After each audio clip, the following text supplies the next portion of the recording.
we're so glad you could attend. Come inside, come inside. Bearing on the glass, there's a real blade of grass. Be careful as you pass. Move along, move along. Okay. Thank you, everybody. Anybody know what that music's from? I do. Whose I do? Who is it? Who is it, Chris? That's your. That's Where's your microphone? Do you have one, or they're not working anymore? That's the Paul Pepe opening song. It's his walk-up song. His walk-up song. Yes, that's. And the question is, does anybody know who the artists were that did that?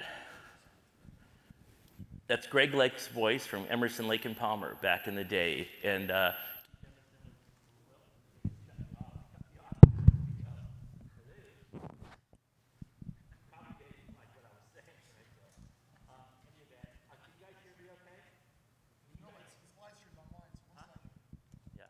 hey, can you guys go sit back further, please? Okay, as far away as we in the sense, obviously, there was, I think there were some issues with advertising this, so if you can, I would like to have everybody come up a little closer, because we like to be with the audience, if you don't mind, okay, since it's not going to be, standing room only, that kind of thing. So, any event, that was Keith Emerson was the greatest piano player ever existed. He and Mozart were the only people who could play piano from one side to the other side as well, from the back end, come around and still play it backwards. It was really it was just fantastic. So we have a theme every week, which is welcome back, my friends, to the show that never ends, because our show never ends. There's no day off with 911 services, so we're here. So I'm Paul Pepe, by the way. I'm currently the medical director for Dallas County, which is located in Texas, and I have a group of people that I help to coordinate, and we get together almost on a weekly basis on Zoom to discuss what's the latest trends, what's happening, and usually we know what's happening, a few weeks ahead of time, because somebody will have noticed something in their city, and we examine it, and we look for it, and all of a sudden it's starting to happen. And it's been a really great boots on the ground information. We've been used by everybody from the Department of Defense to the CDC to the Department of Health and Human Services to say what's really going on, and they will be able to answer that. So the other thing that's really cool is that these guys are in big cities for the most part. We had this kind of group called the Gathering of Eagles. It was a nickname, but we're not an organization. We don't have any dues, we don't have any officers, we don't have bylaws, we're just who we are, the medical directors for the mostly large cities across the nation. And we have a handful of people who are going to be at this meeting, so we thought we'd put this together. And the reason why is that they have a lot of cases, so they have a lot of numbers and they can give us a lot of data. And they've been very useful as a result. And we can also give you an idea of what we think are the trends or what we'll be doing in 10 years, or what are the things that we're worried about that are going to happen? And I think that's part of what we wanted to do. The other thing is wanted to find out a little bit about you all. How many of you here are just basic firefighters? And I say just, meaning not EMTs or paramedics. Anybody here? Anybody here basic EMT, largely? Okay. Anybody here paramedics? Okay. Any nursing staff? Training staff?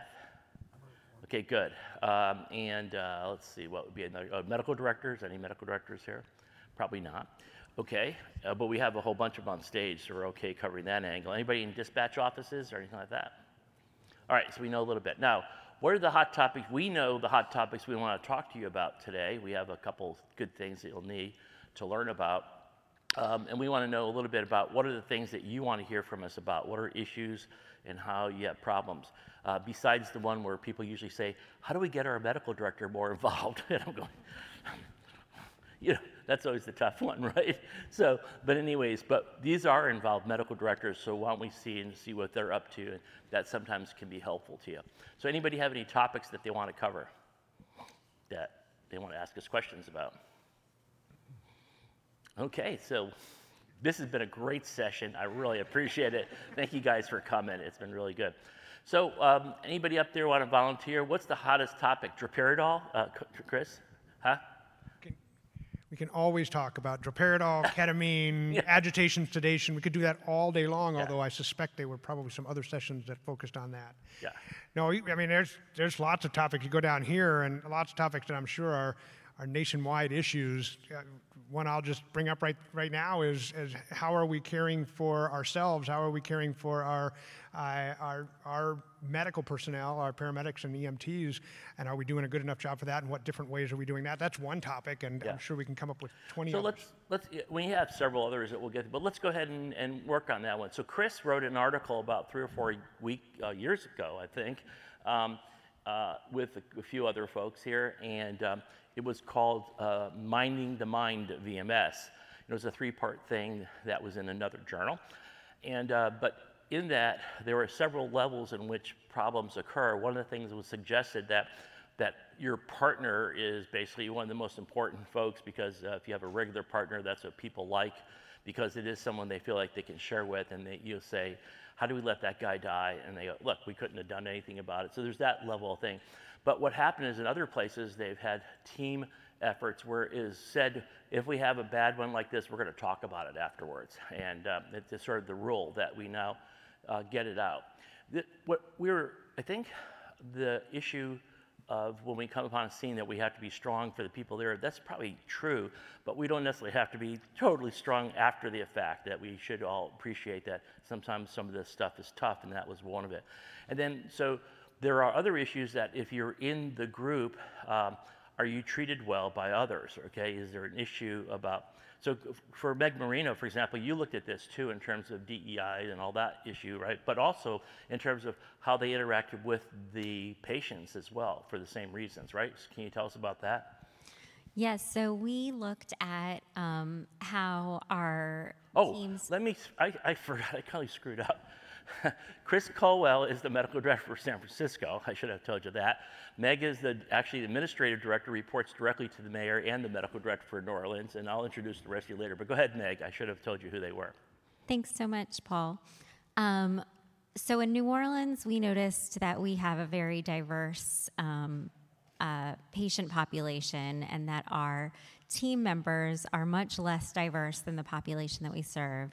So we wanted to figure out if there were more ways that we could reach out to the community as part of recruitment efforts to better serve our community. So we developed the Diversity and Equity Advocates at New Orleans EMS. This is a group of people from diverse backgrounds who work in the streets at New Orleans EMS who really are passionate about finding ways to better serve our very diverse community. We did things like... Can I interrupt you for a second, Meg? Because the reason why it becomes important is if you're from a different culture, if you want to say, and you show up on the scene, that scene may be very, let's say, frustrating for you, and then that leaves you, and that's the reason why we're bringing this up, because they're interconnected, right, in terms of their mental health of our providers, correct? Absolutely. This can be very stressful. So go ahead, and I just wanted to make sure that we put in perspective why that's important, okay? Yes. So we found that in doing this, we were able to better embrace the different cultures of the employees that we do have, and recruit more employees who are able to bring more cultural competence and a better diverse background. So we were really excited about that. Yeah, and then, hey, David Miramontes, in your area, right? What are the things that you did? You've done really well in terms of, you still have staffing issues, but not as bad. But what are some of the things you did in your area to help with the, say, the mental well-being? I don't like to call it mental health, but the mental well-being, like physical well-being of your staff. Yeah, so we have David, by the way, is medical director for San Antonio, which is a fairly large city as well. Okay. I've got a Batman voice, but I don't think I have to be that loud. Yeah. All right, so in San Antonio, we start from recruitment. So we try and recruit a diverse workforce. That's very tough to do in the fire service, but we're working on it. We have programs like there's no hero without her. Get it? Yeah. Yeah, so we do a lot of that stuff. And then we have a multi-phasic ability for our staff to get help, and it starts with your phone. So everyone downloads the Credico app, and they're able to access services. They want to ask a question, they want to get in touch with a peer, so they don't have to talk to their direct supervisor unless they want to. So we have peer support, which is talking around the firehouse. We have our own psychologist. We have our own team of EAP counselors at Deer Oaks, which is supplied free, it's confidential. And then they can go in their health network as another level for that kind of support. If you come to us and say, I'm having a bad day, we'll take care of you. Yeah. If you come to us from the jail where you've already had a bad day, that's a little too late. So out in the audience, what's the #1 cause of death of firefighters right now? Don't say fires. Don't say cancer. Suicide, right? So Code Green, all these different agencies are out there to trying to work at that.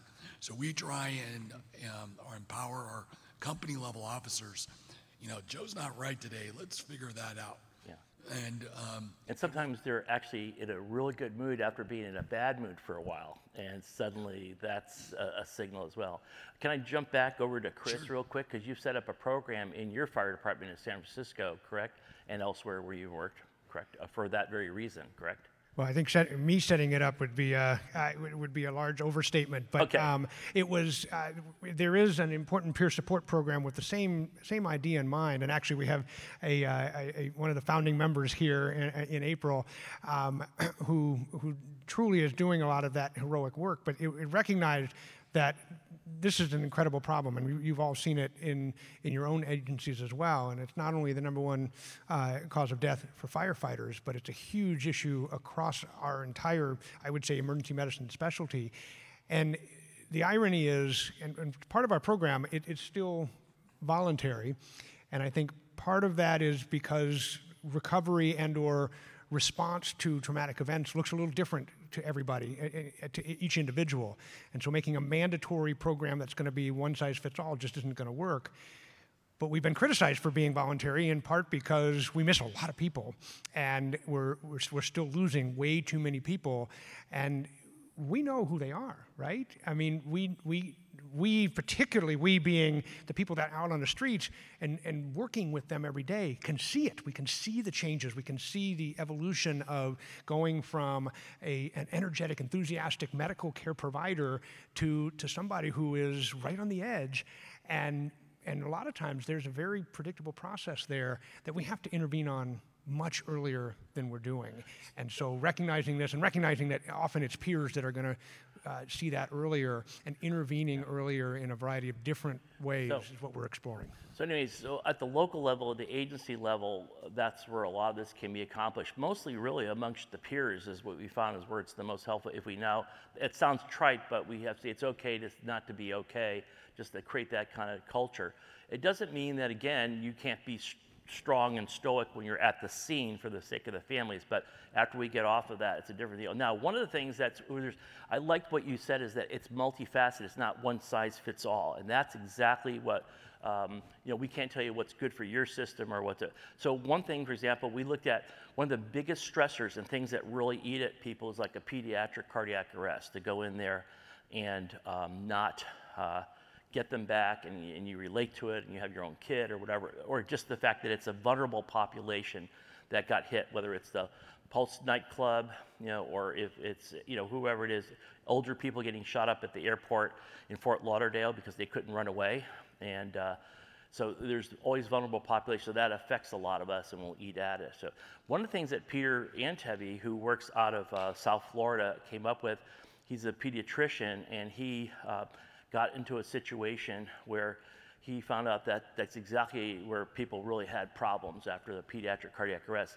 What he found was an interesting intervention, and that was he would actually have everybody plan who was going to do what when they went into that scene, because there would be volatility and there would be craziness, and the family is saying, take him to the hospital, take him to the hospital, and you're knowing, well, if you don't do it right now, we're not going to get him back. So he actually found that when they, as a group going to that arrest, planned who was going to do what, it made it less of a fustercluck, as they say, right, going in, and it made you feel like, okay, you did the best you could under those circumstances. And Paul, you had that same situation. Paul Banerjee is the medical director for Polk County. He's been very progressive, and he's the person, when you guys start doing managing your cardiac arrest for children, for example, differently, you'll find out that he was the guy that was doing it 10 years ago, okay? And so, Paul, when you guys went to a scene, it was chaotic with a child, and so everybody rushed off and went to the ambulance. So what did you do about that? So I think people do that because they're scared. Pediatric is very sensitive. A lot of people have young kids at home, and a lot of people aren't versed. We do 30 pediatric arrests a year, which in some places is a lot. So what we try to do is we switched from the tape-based measure to the hand-tabby, which became a lot more intuitive. And then what the people would do is work on scene. We'd have one patient manage the family. Then the 4 other people on scene would be, one would be in charge of the airway, just kind of like a pit crew, one for the medications, one timing the compressions, but we would stay on scene 10 minutes or until we got ROSC. One of the things that he's left out, in a sense, is that what I really came to appreciate is that he actually did training for his folks upstairs to do every one of these things better, whether it's going right for the intraosseous, whether getting the airway in better, doing different models, et cetera. But you also trained them in how to do the verbal judo or whatever with the family members that are upset. So you could confidently look in their eyes and say, if we don't do it now, we can't get it done. And they, made things a little bit better, right? That was part of your training, correct? Yeah, well, basically, I think once people do a lot more effective work when they know the roles. And when you know what you're trained to do and you practice, and a lot of it is just controlling things like the ventilation rate. If you look at the new PALS guidelines, which we don't use, it's 1 breath every 30 seconds, and it was based on a study that 47 ICU patients, which has no correlation in pre-hospital. But you're saying, you mean 30 breaths per minute? Correct. Yeah, that's Yeah. Okay, I'm sorry. Okay, not 1 breath every 30 seconds. You came close to 1 every 30 seconds, but you were doing it every 10 seconds. You had a large breath, which is more efficient in terms of oxygenation and clearing CO2, but you didn't increase intrathoracic pressure during that period of time, right? Plus, the reason why you're giving a larger Tato volume, you're making the chest wall rise in the kids, was to get better blood flow through the lungs, so they're not, closing up during compressions, right? From what I understand. Correct. But the bottom line was that what happened with your outcomes, because you had almost for 5 or 10 years, you had almost no one. I mean, we had some resuscitations, but none surviving. What happened in terms of neurologically intact survival after you did that? So 2012 and 13, before I was there, our ROSC rates were like 5 and 11%, but the survival was 0. So once we switched to small things like switching the ventilation rate, working patients on scene, everyone being tasked to know what they're supposed to do, controlling the organization. So our ROSCs are up 50% every year for pediatrics, which is probably one of the highest that I've seen. And our survival to discharge was 40% for the last few years. This year's kind of not so good, but with COVID and lack of training and all the other things that happened, so hopefully it's a reset year, but our survivals are consistently 29, 30% for pediatrics, which is... And what was cool is that could now look in the family members' eyes and said, if we don't do it now, we won't get them back, but we'll take care of them. And there's that confidence, and it's not made up. It's a true confidence that's... And it's unusual that if you take a child to a hospital and there's no ROSC in the field, they're not going to get a ROSC in the hospital, more likely than not. Yeah. So if we don't do it, i.e. you don't do it, that kid's got no chance. Yeah. So I guess the point is that there are subtle ways of helping with the mental well-being of our crews, and we haven't touched on it. Some of it's at an organizational level or even a societal level. There's a thing called, if you look it up, the theater of war, which was made up of on Greek tragedies, and these people recite it, and they have these Greek plays read, and then the audience reacts to it. That's been very, very helpful if you ever heard of it. So there's things you can do, but on an organizational level, there are many things that are offered. For example, Jim, tell us a little bit about, are there any programs that are going on at, say, at the IAFC level? At the IAFC level and the IAF level. Yep. Both of those organizations working together to improve, first of all, recruiting and retention for all fire departments at a local level, support and best practices for mental health, for family support, and then obviously for death benefits. We unfortunately had to spend time doing that during COVID. Yeah. So part of what I'm bringing out is it's a multifaceted thing, and you're going, well, where do I start? We're just trying to give you some of that. You may have to do it in your own area. So you can maybe look up the article, Minding the Mind of EMS. I think, what was it, Lauren? What's Lauren's? Maloney's the first author on those. You can look up what they offer at IAFF or IFC. You can look up all these other things we kind of mentioned, but part of it is just paying more attention to your folks directly and making sure you're setting up a culture where everybody feels like it's okay to not feel great about this and talk it over, that kind of thing. And I hope we are going to change that. Meg, you're going to make a comment, right? So one of the things that we did on a system level, we also have a psychologist at New Orleans EMS that we just hired, and we were able to set up a daily report that goes directly to the psychologist of all of the pediatric codes that were run, along with the names and the names of each crew member. And so within just a few hours of that report coming out, the psychologist checks in with each member of the crew and then checks in again a few days later to make sure that they're getting everything that they need. And we found that this has really helped decrease the stress and heartache that our team members face after pediatric cardiac arrest. So, by the way, I didn't introduce Dr. Jim Augustine is the medical director for IAFC, and he's our liaison to IAFF, and he also is a sort of a double eagle in that he has the large cities of Fort Myers and Cape Coral, Florida. He's also been in the past the medical director for, you name it, Atlanta, Washington, D.C., I can go on. And so is David Miramontes from San Antonio. Like you guys have been the veterans of the same great places, so which has been kind of cool. Dan, that brings up our local talent. So our local Eagle is Dan O'Donnell here, the medical director here in Indianapolis. And Dan, what do you have to contribute to this so we go on to the next topic? I think just putting some emphasis, and I can speak to Indianapolis, I think what you're hearing is a lot of the proactive approaches. You know, and there's obvious need, and we found here in Indianapolis, we do recognize the big things, pediatric cardiac arrest, maybe, you know, what have become, unfortunately, mass, casualty events that we're seeing more often. But where we're trying to really put our efforts and empower not only our direct line supervisors, but also our coworkers is on that cumulative effect. And that's really, lately in Indianapolis, is making sure that we're recognizing the effects of just cumulative run volumes, right? I think there's everybody in this room and every service out there are running way more calls than they did 3-4 years ago with higher acuity, different patient responses and things like that. So we're making sure here in Indianapolis that we recognize what's happening on a cumulative basis and empowering, again, all those levels to recognize when we think someone is having emotional fatigue. I mean, as well as physical fatigue, and then intervening there, whether it be on an individual, just their partner doing that, their immediate supervisor, or even higher up. But again, we, as someone said earlier, really promoting that culture of just recognizing and intervening and don't just take "I'm fine" for an answer. One of the things they did in Houston, for example, along lines that say if Station 7 is the busiest and you're just doing it, but the main thing is someone said, well, we can put you over at this station. They don't want to be broken up with their partner. That's probably one of the most psychological, we always talk about with cops and all that, but it's the same thing with the EMS crews as well. But one of the things that David did was there was areas that are not so busy like Clear Lake, so he would take the people from a busy station and every once in a while they'd rotate them out there. That way you have a highly skilled group of paramedics and the partners would go together to that area. And so there's a lot of little clever ways of making sure or dealing with some of this stuff and knowing all the moving pieces and understanding it.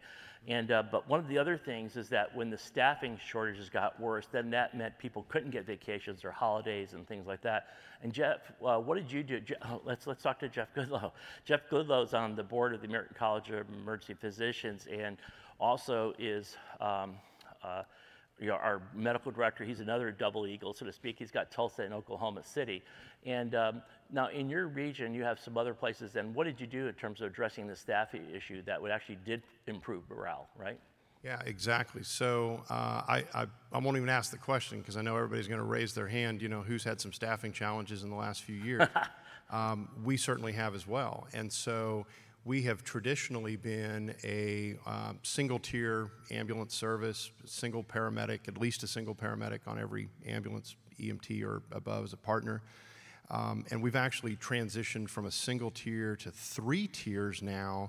And what we've done is really leverage the greater availability of EMTs. We've also leveraged an interest in getting into healthcare. And we're now doing in-house EMT training programs, which obviously is a shorter curriculum. It's a more narrow scope of practice than taking an EMT from, to a paramedic level. But the delta, if you will, the mental delta of taking someone that's never had exposure other than maybe personal experience in receiving health care and getting them into a busy, large, urban EMS system as an EMT, that's been significant. And we have just really revolutionized how we look at the ambulance part of the operation into 3 different tiers, 2 of which are BLS staffed only. It really has taken some of the stress off of our ALS medics and also improved our immediate capacity and capability of answering those higher medical priority calls. So let me interrupt you. So what's the rationale behind this? First of all, what percentage of the cases that we go out to you think need advanced life support? You got a 25%. Anybody else? Any other bids? I got a 10%. Anybody else? So anyways, bottom line, let's say if you use drugs as a hard call, IV and drugs and all that, it might be 5%. And then if you say, hey, let's get an IV in just in case, et cetera, and monitor, you might go up a little bit number. So you could push it to 10, 15%, something like that. And that's part of it, so it could be handled. The problem is how do you know? So one of the things that they've arranged in different systems, we actually went back and looked at it. Jeff visited the people in Seattle years ago and found that that's what they had always done. They had the city of Seattle had run their program with 4 medic units for a city of 500,000 at the time, and found out it went well. And what they did was protected the paramedics, or when they got to a scene, like an engine company came and said, hey, code green, as they said, the medics, and send a basic life support unit for transport, because where you lose your time, well, then people go, well, they're taking a paramedic out of my territory or whatever, and there's that politics that occurs. The paradox is that they actually improved response times because they were more available.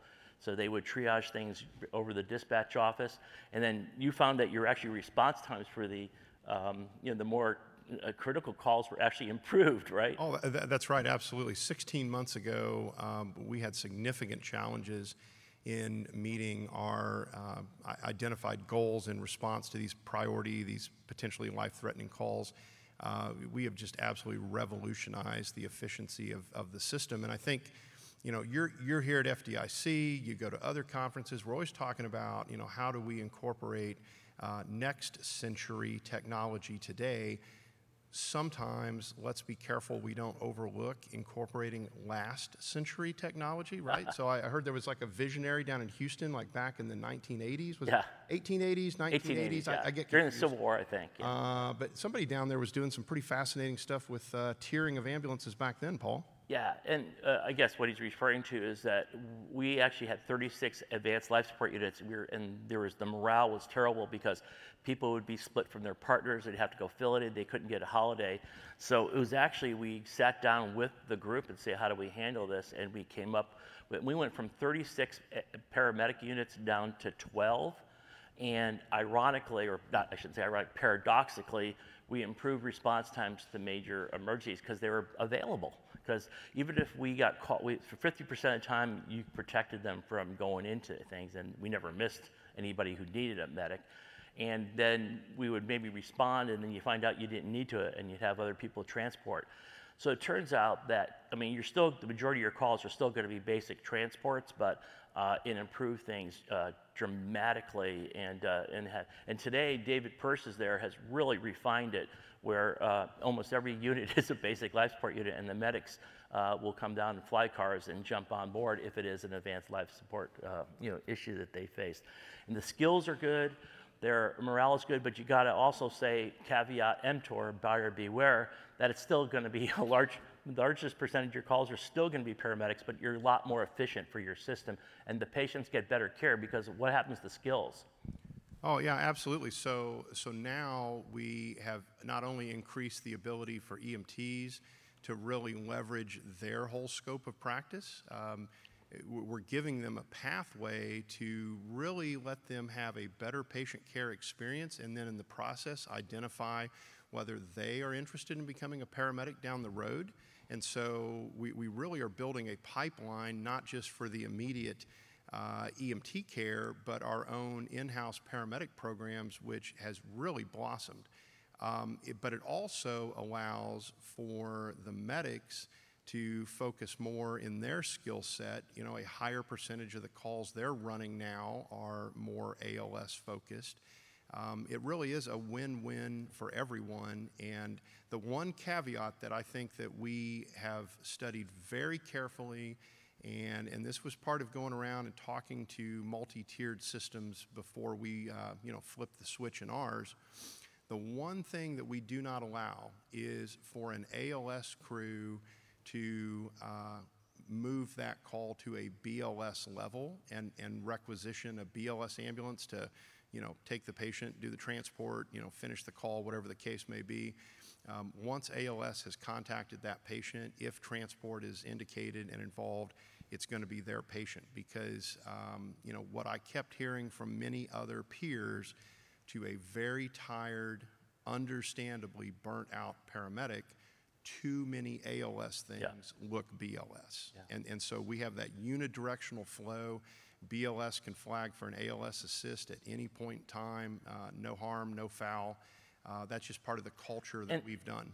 Yeah, and to take it to another level is that you actually elevate, a lot of times a lot of the fire departments that have adopted this approach now is that they actually say 90% of what we do is BLS. So the backbone of the EMS system is the basic firefighter, is the basic EMT, and you raise that level. And the paramedics are more like hazmat people. They're specialists. They come in and say, oh, no, don't put water on this one, or whatever it may be, and take it to the next level. So, but that leads us on. I think we better kind of switch from that topic. But is there anybody in the audience has other programs that you've done to improve morale, staffing, or whatever? Anybody out there want to volunteer things that you've done there? Okay. Paul, I have one other. By the way, is English I just want to make sure the official language here. I'm not missing out on anything here, right? Okay, good. Paul? Sorry. Yeah, go ahead. Before we move on, there's one thing that we've kind of alluded to but haven't directly addressed. It became much more personal for me this past week, is that one of the paramedics at an agency that I worked for previously, not San Francisco Fire, was just sentenced to 3 years in prison for what amounts to diversion of narcotics. Yes. And it's in the news, and so I'm not revealing anything that isn't very easily to find out. But what people don't know is there's a lot of anger focused at that person, including by the judge, for diversion, which I get, and I totally understand that.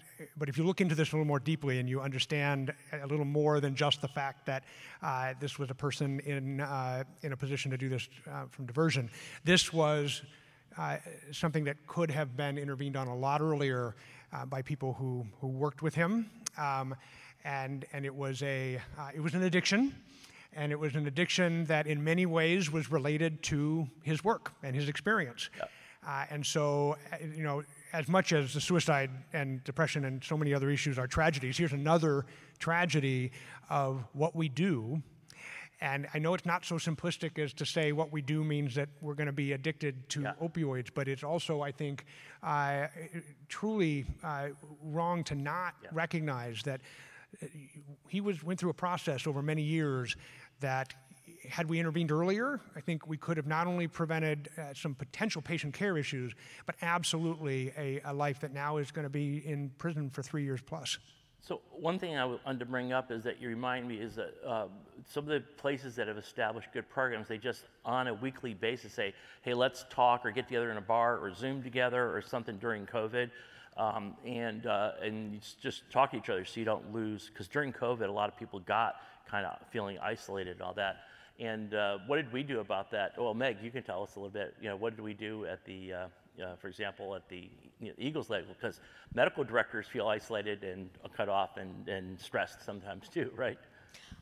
Before I answer that, I wanted to just talk, kind of echo what Chris said. We had a provider who injured his back at work, became addicted to pain pills, became addicted to heroin, and ultimately had to resign from his position.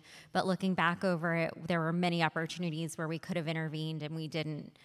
Since then, we have had other providers who've become addicted to drugs that we were able to intervene and send them to rehab and bring them back to work in a well-observed manner. And so I think that there are opportunities for rehabilitation of these ill employees. I was just about to say, you both used a buzzword that's a no-no nowadays, and that's addiction. It's a substance use disorder. A disorder is something that we treat, that we rehab, and we return them to work. And there are various ways to do that. Even in healthcare, we can get folks to deal with their demons that cause them to use medications inappropriately, or alcohol, or marijuana, or whatever that may be, and then return them back to the workforce, no harm, no foul. And so actually in Texas, we have a pathway. Yeah, we're gonna pull your license, but you come back to us and we'll look at your pathway. Have you achieved your goals for your substance use disorder? Is it safe for you to come back to work? What assurances do we have that you're going to continue on that path? And oh, by the way, we're going to watch you. In my shop, we look at every single narcotic given, every one. And every month I get a report with the top 10 narcotic use paramedics who have used it. And I can go, oh, he's on medic 1, he's aggressive, okay, good. And we look, and it should be the top 10 every month. But if somebody pops into that top 10, we take a look at that very carefully to make sure there's not diversion. Regardless of what system you have to track your narcotics, it can be foiled, and you have to be careful of that. Because unlike in the hospital where there's cameras and there's other people around, it's a medic in the back of the truck with an open locker of narcotics. And that always makes them more at risk for substance use disorder. And so we have to make sure we have checks and balances, making sure we recognize something's different about that person. And if you see something, say something and make it okay. So in my shop, if you have a substance use disorder, yeah, you're not gonna be on an ambulance, but we have a place for you during your rehab process. We'll bring you into administration for a while. We'll have a place for you. And when you're ready to go back and you're rehabbed and you're ready for action, we'll watch you and we'll support you, and back on the truck you go. So Jim's going to have a comment, but Chris, you go first. Well, I totally agree, and thank you for bringing that up, because words matter, and how we interpret words. I've come back to, I don't want to also paint addiction in a terrible light by the word itself, because I agree, it is a substance use disorder, what we used to call addiction. Addiction has bad connotations to it. However, if we talk about any of these issues as a medical problem that needs treatment and rehabilitation, that's where we want to go. And so I want to be less afraid of the word and more recognize that all of this comes under, we have to think differently about how we've thought of all of this now, and don't want just a word to trigger it, but recognize that when we're rolling out the National Guard in San Francisco to address the opioid crisis, that at the same time as we're worried about that we can bring in substance use disorder, addiction issues all together under a medical treatment. And you have to be careful for administrators, that is a American Disabilities Act listed condition. So you have to offer them, it's a medical illness like diabetes, asthma, obesity, hypertension. Those are all disorders, aren't they? I'm very disordered, thank you. Yeah. Like taking being disorderly, let's go out to Jim Augustine, who he straightens us out. I'm going to flip this to a positive based on your original message, which was don't ever miss a crisis as the basis for building programs that engage your employees. Somewhere written into your long-term history should be, when the big crisis comes about, find ways to support your employees that are above and beyond. The organization I work for in Lee County, Florida, didn't have the best support from the hospital system, who kicked them out the doors. And so the organization brought a series of tents or boxes, put them in the parking lot of each of their hospitals. And in that area was a decompression area. It was an area where the officers could come and, a supervisor could come and engage with their employees. And they had drinks, and they had food, and they had the most convenient place to ever do their documentation. The end result of that is two things. We, number one, didn't lose people to COVID. Number two, Right now, they have no staffing crisis, and it's my only organization that does not, and it's because it's a unionized work group.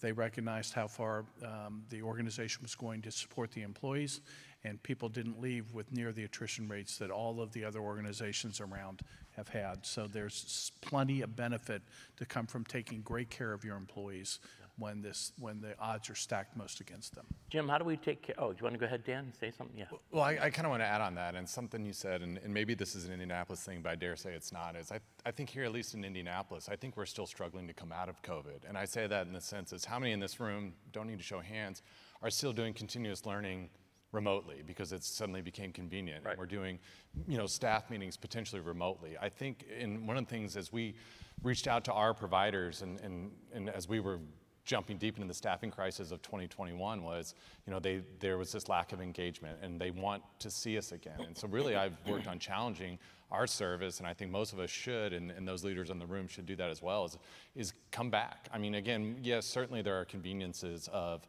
the remote work environment and that allows us to maybe do a little bit more, but I don't think we can lose on the ability to really see our folks in person, teach our people in person. And I think that's probably the biggest stressor. And here in Indianapolis, we've really challenged our educational staff to help lead that charge. And that's gonna help retain. And since then, and we've started engaging our folks more, our retention has gotten better, our morale has gone up significantly since the past year. And Jim, do medical directors get stressed and were they feeling isolated during COVID, et cetera? They certainly did, and with all of the other things going on, no better time for the directors to stay together. And as a matter of fact, our leader, Paul Pepe, had us meeting and still has us meeting weekly, which is for the people like us who are responsible for so many things and feel guilty because you're not doing things. Us talking once a week on Tuesdays is extraordinarily stress relieving for us. Yeah. Thank you. Meg, you were going to say something? I was just going to say it was a lifeline for me in those first few months of COVID where we were all kind of flying by the seat of our pants trying to keep up with the ever-changing landscape of COVID, to have a group of really amazing mentors and EMS leaders to lean on and really carry myself and New Orleans through that early difficult time. So it's not only a meeting like that and talking to each other. I'm trying to say that the analogy can happen even at your level, at your agency level, or your house, or your shift, or whatever it may be, is a way to do that. But the other thing is, I have to say, as a leader, if you're in a leadership role, one thing I always did, to get back a little bit to what Dan was saying, I would actually individually call almost everybody here on this stage from time to time and say, hey, what's up? What can I do for you? Anything you need us to address for you? And, and it's just sort of, even if there was nothing, it's like, hey, someone gives a damn about me. Because 90% of the stress in a job is that, does anybody give a damn about us? Okay? And because you feel out there and no one's listening to you. So the fact that someone is exuding caring for you in a sincere manner, not just because someone says it's the protocol to give you a call. So, and I think we could all each other up. Jeff, go ahead. Yeah, let me just make a comment on that. So we're 45 minutes into this session, and isn't it awesome that we have not talked about which crystalloid is better? Do crystalloids do anything good at all? What airway is the best? How much epi? I mean, we can talk about all those things, but what Paul really just distilled down there is, if you don't feel like anybody gives a damn about you and what you're going through day by day, then what are you doing? What is your system doing? What is your culture doing? And so I think that really speaks to part of the evolution of fire, EMS, this whole thing that we're doing in out-of-hospital medical care in 2023, that we're putting the proper focus where it has to be first. If you don't address some of the fundamentals, then for all the clinical science and enthusiasm, it's going to fall flat. And Paul said something, the other Paul said something very amazing earlier about, well, we address the small things. Oh, small things. Yeah. Small things are big things. And so if you recognize who John Wooden is, legendary basketball coach. Look up his list of accomplishments. It will never be replicated again. And you can't say that about much in human achievement. Look at his list of accomplishments, and one of his most famous quotes is, "Small things add up to big things. The fundamentals always matter." And so when you're out here and you're listening to some of this and you go, oh my gosh, they're hiring psychologists. Like, we can't hire, like, I can't even staff an ambulance. How can I hire a psychologist? Just start small and build from there. Small things add up to big things. So you did a nice segue here, because maybe it is time for us to, but see, this is one of the things that are biggest for us. It's our troops' morale with staffing issues, and we feel a little responsible. I like the issue that you said, there's that sense of guilt sometimes, you know, that you mentioned, is that we feel like we're not doing enough, you know, that, you know, you're letting people down, et cetera. And it was tough sometimes because we had to impose things, for example, to prevent illness amongst our folks that may not have liked, or there was a political aspect to it, or whatever it may be. So everybody here has an issue. What's interesting about this group up here and their fellow peers is they're responsible for, what is it now, Jim? How many millions of Americans are the so-called Eagles? Americans is 90 million. 90 million, okay. And that's nighttime populations, taxpayers, so it's probably closer to 130, 140 if you add everything in on a proactive basis. We don't look at that as a bragging thing. We look at it as, oh my God, we're responsible for a lot of lives. We better get it right. And it's been a really good group of people that don't try to out-ego, or I'm better than you, or I can put out a fire better than you, or I know how to handle this. It's really a group of people that are saying, let's help each other out. And I think that's maybe one of the biggest messages from the last 2 years that we want to get across. But maybe it's time to switch over to, what'd you say, something about a crystalloid there, Jeff, something like that? So Meg, are you giving crystalloids for trauma cases in New Orleans, for example? So we're not. For penetrating trauma in New Orleans, we are giving PRBCs or blood products in order to save lives, and we've had some really incredible results. But don't you get a transfusion reaction out there if you give PRBCs and all that? So we haven't had any transfusion reactions that we've noticed. We've been looking for them and afraid that we might. We've been giving O-positive PRBCs and haven't had any transfusion reactions. But we have noticed that we're saving a lot more lives with this. And the way I put it is, we're decreasing the murder rate in the city of New Orleans by giving blood in the pre-hospital setting. Yeah. Well, ag assaults are up, you know, right? Deaths are going down. David Miramontes, what do you think? Are you doing anything about that? Are you giving crystalloids, or what are you doing for patients? And what patients are we talking about here? Are we talking about penetrating injuries, blunt injuries, or mostly you have penetrating injuries, right? How about you? Salt water should be used for boiling pasta. Okay. That's it. So I said that back in 1985, and they wanted to burn me at the stake like a witch, you know, for heresy, right? So my partner, CJ Winkler, he's the vampire in charge in my shop, has been, I said, go with this program. So we give a lot of blood. We're up to 1,300 units of blood since we started. We use it for trauma patients. We use it for GI bleeds. We use it for kids. OB? Yes, we give half a bag of blood to a 3-year-old. Yes, we do. We use it also for OB. And a lot of this, when we started this program, it was blasphemy from our traditional medical school training, that you don't give O-positive blood to an O-negative mom, or to any mom that you don't know their blood type. And what we found is when you do the math, and especially in my area, so in my area we're 67% Hispanic, so most of the moms are positive anyway. They're A positive, B positive, or O positive anyway. So for us, it's okay to give OB patients blood. You have to save a life first. David, let me interrupt you for a second. So I want to put in perspective. So why weren't we doing this before?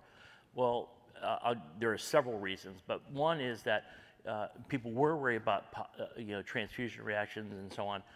We'd have to type in cross. You have to wait to get to the hospital. But what amazing breakthrough is we found out that you know, the universal donor, the whatever O negative, was only 4%. So we had to save it for what we really needed it for, cases like cancer or OB cases or whatever. But the O positive is 40% of what's out there. And we found out that about 75%, the titers are so low that they don't cause a problem.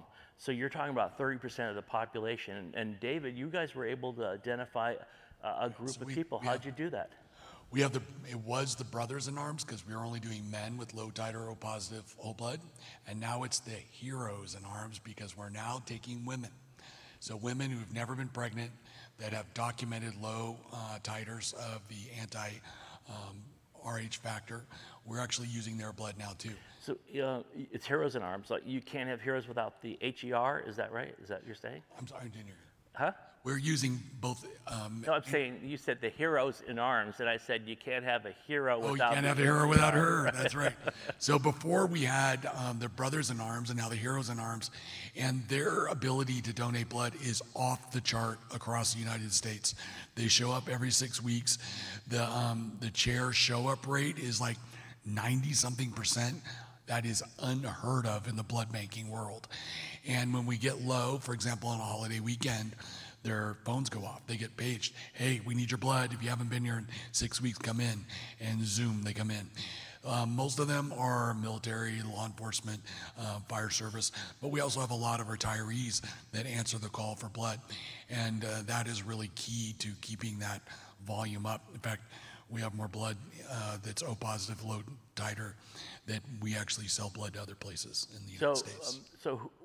But you said you give it to OB, you get it, but is there some criteria you can use it on everybody? And that must cost money to do that, right? So it does. We use patients that are in shock. And that is if they have a shock index that's greater than 1.1, which is if their heart rate's over their blood pressure, guess what? You're in shock. Time to give blood. And we don't flinch. If we think we're going to use it, the other big criteria we use is end-tidal CO2. So if their end-tidal CO2 is less than 25, probably we should be less than 30. We're probably going to raise it. They're already in lactic acidosis from their shock state, and it's time to give blood. So they're trying to make up with a respiratory, compensation, right? We give them what they bleed. Yeah. So what they bleed out is what we give them, which is low titer whole blood that has red cells, it has plasma, it has platelets, and it has a boatload of fibrinogen, what helps clot them. And then we follow that also with TXA. And Jeff, you have some comments, I suspect, on this, right? Yeah, I primarily want to brag on this guy and his whole team down there in San Antonio. We have started a whole blood program in Oklahoma City over the last 5 months. We're about 12 transfusions in, outstanding results. But what I really want to highlight is if you and your system, you're looking into this, hey, how do you do this whole blood thing? How do you do any blood product thing? What pieces do you have to put together? It's more than just us in the out-of-hospital environment. Turns out it's more than just the out-of-hospital environment and the emergency department. And so if you really want to study how to do it with ample data to validate it, go to San Antonio. Everything that we are doing in Oklahoma City is from the R&D, the rip-off and duplicate program. And honestly, David and all of his counterparts involved in this, from not only the fire department, the hospital system, the South Texas Regional Blood and Tissue Bank, these are just truly some of the most amazing individuals. They are so generous with everything they do. Figuratively and literally, we have taken their playbook and made it successful in Oklahoma City. And if we can do that, your chances of doing that are very, very high. Let me just intervene for a second. Is that a couple of things? We talked about the shock index, which is real easy. Again, if you said Dave said the pulse is on the top and the blood pressure is on the bottom and all that. So let's say you have a pulse rate of 80 and you have a blood pressure 120, so that's like 2/3, so it's a 0.6, so that you're okay. One of the things we found is that in South Florida, where we've been using it, we really were able to get our shock indices that were averaging about 1.8, 1.9. Think about that's pretty close to, like, you have a blood pressure of 70, heart rate of 140. that's year 2, okay? So we're having pretty sick patients, and that we purposely started off for utilization purposes at that level. But what we found was we were getting them down to like 1.2 or 1.3, but we found out the reason why is that you also have to pay attention to individual cases. There'll be some people who have an initial blood pressure of 70, but they have an initial blood pressure pulse rate of 70 as well, because they're crashing at that time. So we've also allowed the paramedics to make judgment. If you got someone who's real sick, clearly in shock, you could do it too and wouldn't use that. And the end-tidal CO2 use has been very useful, I think, in a lot of ways. And remember, our geriatric patients, a lot of them are on beta blockers or calcium channel blockers so that their heart rate won't go up. Right. So for those who are thinking about whole blood, our next Whole Blood Academy is in September. You can email info@strac.org. We don't charge for it other than the expenses, and we invite you to bring your medical director, your ops chief, and hopefully someone from your blood bank or your hospital to come with you. Chris, do you want to make a comment? And then I'm going to go over to several here. First of all, this is all wonderful. I think it's great, but it's also a little bit fantasy world kind of stuff. And as much as, but also you got to take into account that, he also Miramontes likes to talk about TXA a lot, and he's got a lot of stock in TXA, so you got to be careful about all of this, his approach to trauma. But for those of us that... whenever there's a joke, I'll put the J sign up so when you all know how to politely laugh, okay? J, okay, go ahead. But those of us that don't live in fantasy worlds of having, I can't even get whole blood in my trauma center, much less get it out in the field. So not practical for everybody. And yet coming back to this, I love the idea, and so it's great when you can do it. But for some of us that don't have this, or at least don't have it yet, there are still approaches that we can take. And you alluded to this from the crystalloid standpoint. And whereas I disagree with Miramontes on most everything, I actually agree with that first statement, that salt water is meant for things well outside of EMS. And I think that even those of us that don't have blood products can still benefit our trauma patients by going after a goal of 0 crystalloids for non-head injured trauma patients and actually make a difference in that. And we have shown some differences in just that alone. So if you don't have blood products out on your ambulances yet, you can still advance your trauma. Remember, MAPS in the 50s, which is a systolic blood pressure in the 80s, is probably okay for most of our trauma patients. Now, yes, as we get older, we have to start to think about different numbers, and I love that point. I'd love to, at some point, talk about geriatrics in general, because it's not just the calcium channel blockers and beta blockers that make us, as we get older, me included, make it more difficult for us to get our heart rates up. But all of this comes into a trauma management protocol that we can develop, and I don't want to create the idea that you can only do it if you've got blood products, because a lot of us don't have blood products yet, and as much as we'd love to be advanced like this, there's still some really important protocols we can implement to benefit our trauma patients. And as an add-on to what he just said, is that years ago when I did a study about this in the 80s, we were saying that what happens is maybe the body knows what to do. It lowers the blood pressure so you don't bleed so fast hydraulically. And but more importantly, we found out we raised the blood pressure, you did bleed out faster, you actually diluted clotting factors, which was like, well, that's a soft thing. And we actually literally in the laboratory saw that we were knocking off clots. So maybe leave them alone before that soft clot can turn into a fibrinous clot later on. So that's part of it. But today, we even know even further that that fluid will go in there and it actually disrupts the glycocalyx, which is a kind of a lining, a little hairy lining around your blood vessels that actually help protect you from getting leaky capillaries and things like that. So it's got to be more scientific.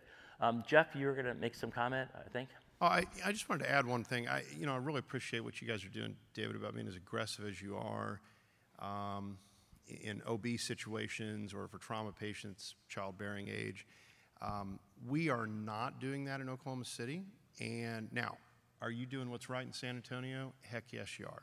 Are we doing what's right for Oklahoma City? Well, yes, with the understanding that the discussion we had with our particular trauma center system is they just are not logistically set up like you guys are to do the follow-up testing that is necessary when someone of childbearing age gets low titer O positive to follow them through with some repeat lab testing for up to a year. And so the point is, whether it's whole blood or TXA or droperidol or whatever the case may be, don't let perfect be the enemy of doing something good. Nice, yeah. You got to be careful that, you know, sometimes a half treatment is actually worse than no treatment. So, you know, think about, do you cool patients post-arrest or intra-arrest?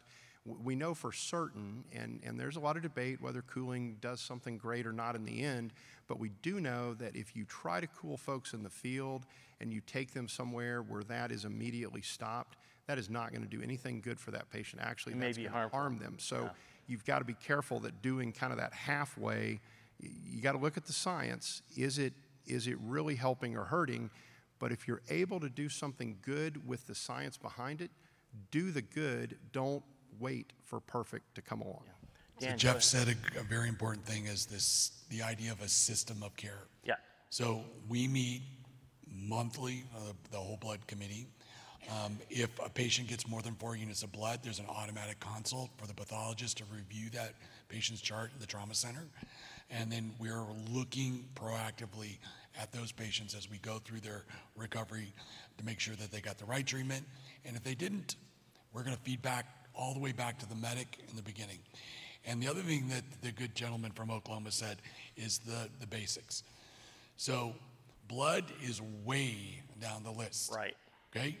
So you have to stop bleeding. That's it. And that means push, pack, or tourniquet, because that is the most important step. You have to have some kind of an airway. I didn't say intubation, I said airway. And you have to take care of tension pneumothorax. After you've done those 3 things, it's time to go to the truck. So I say, stop, M-A-T, get the cluck to the truck, and then you do the rest of the matches. The other one that we miss is the hypothermia thing. That is such a basic, fundamental thing that we forget.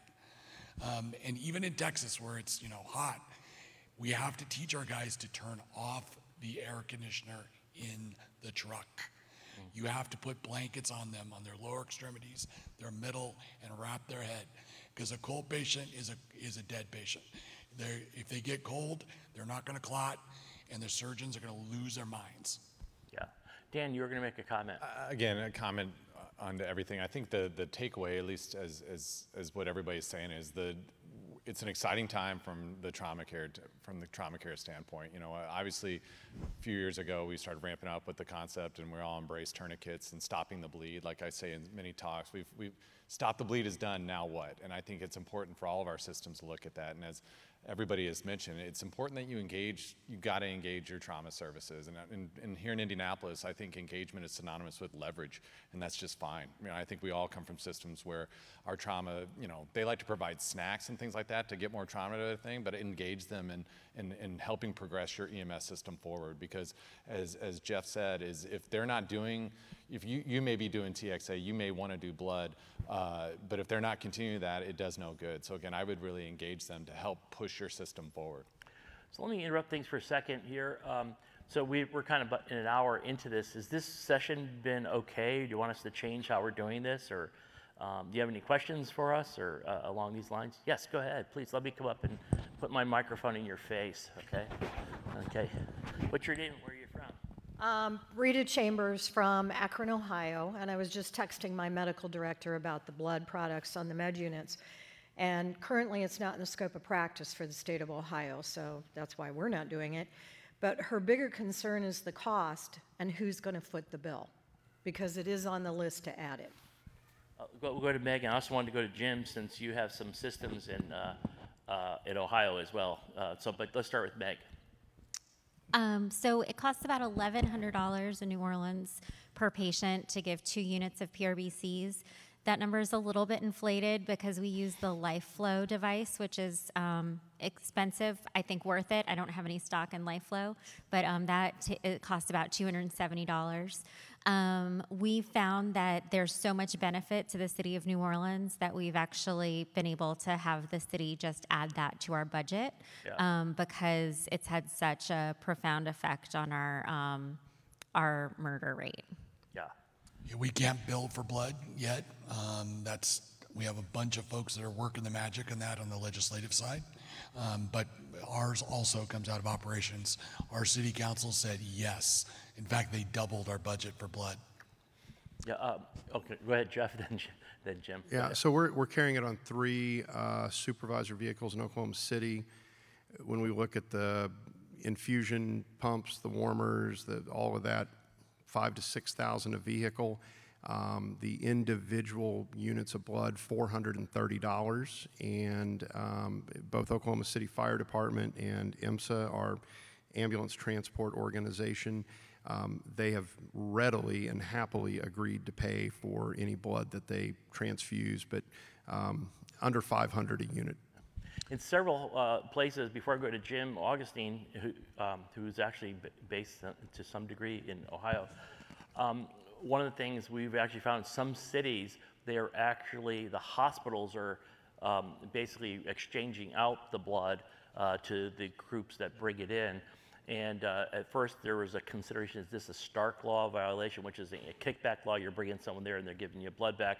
But since the trauma center there, that particular area is the single trauma center, it has nothing to do with that. So that they've been able to actually have the hospitals deliver back the blood for it, and it helps keep the cost down. And that may not work in some states, but on the other hand, I'm saying there's a lot of places, and we're working, just so you know, on a national level to see if CMS will fund this in the future, which is going to be hopefully something that could happen. Jim, go ahead.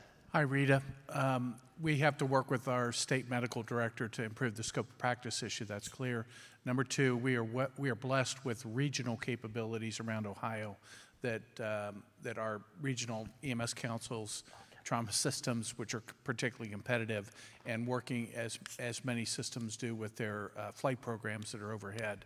We have already had offers from the various hospital systems to provide both the hardware and the software, if you will, which is the blood products for us. We do have work to do in Ohio.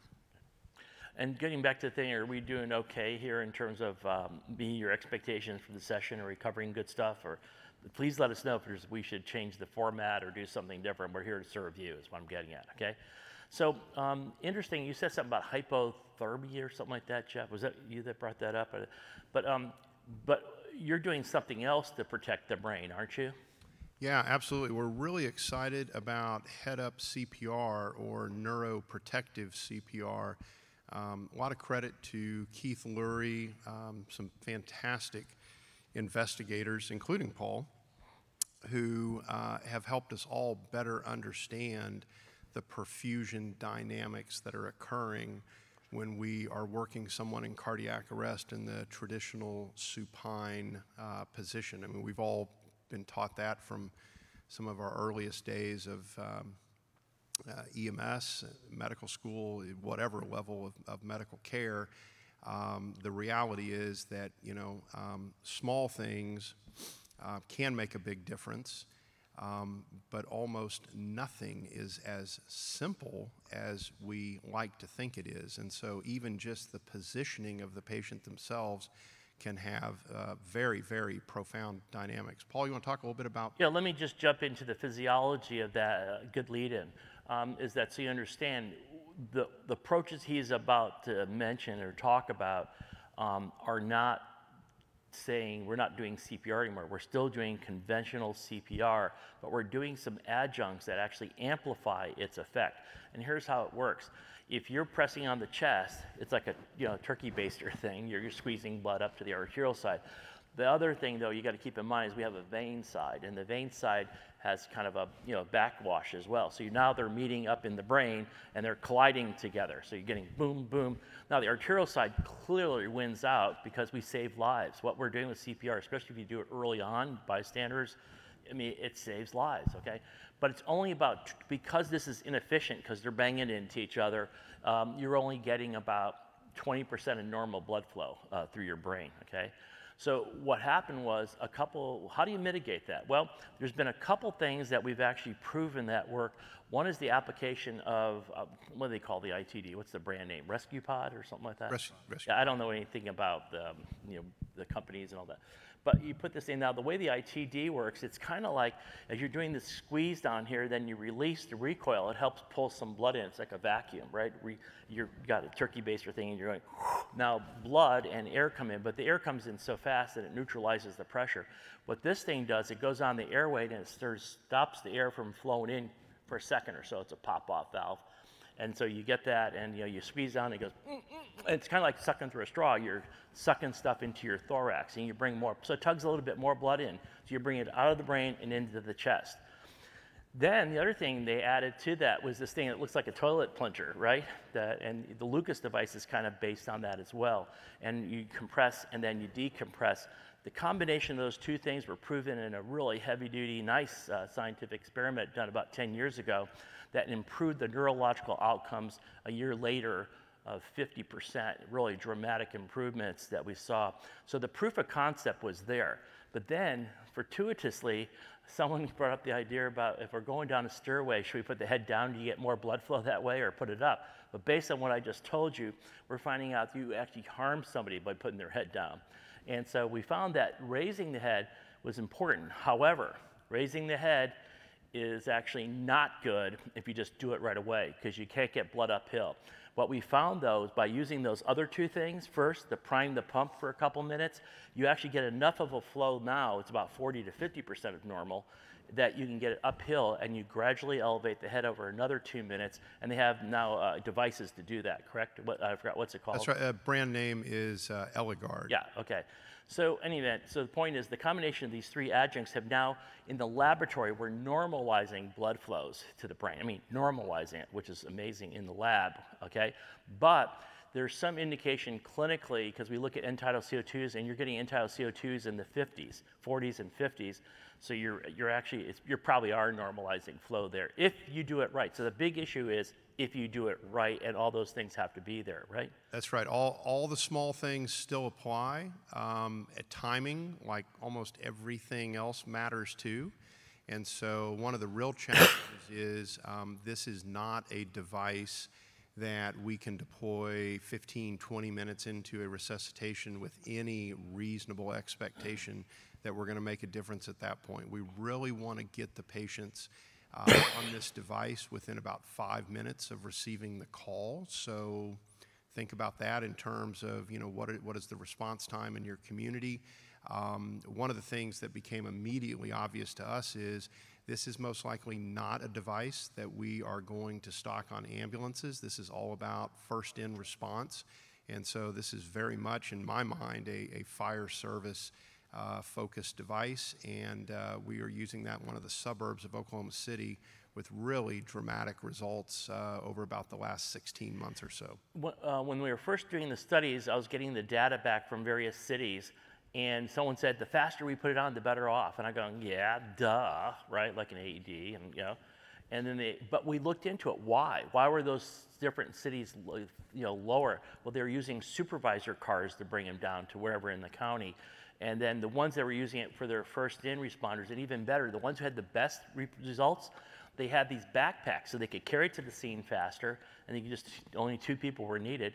They had these backpacks that could go right to the scene quickly, and when you open it up, it was set up so all the equipment was set up where you want it. It was a true pit crew approach. So that was really dramatic and all that.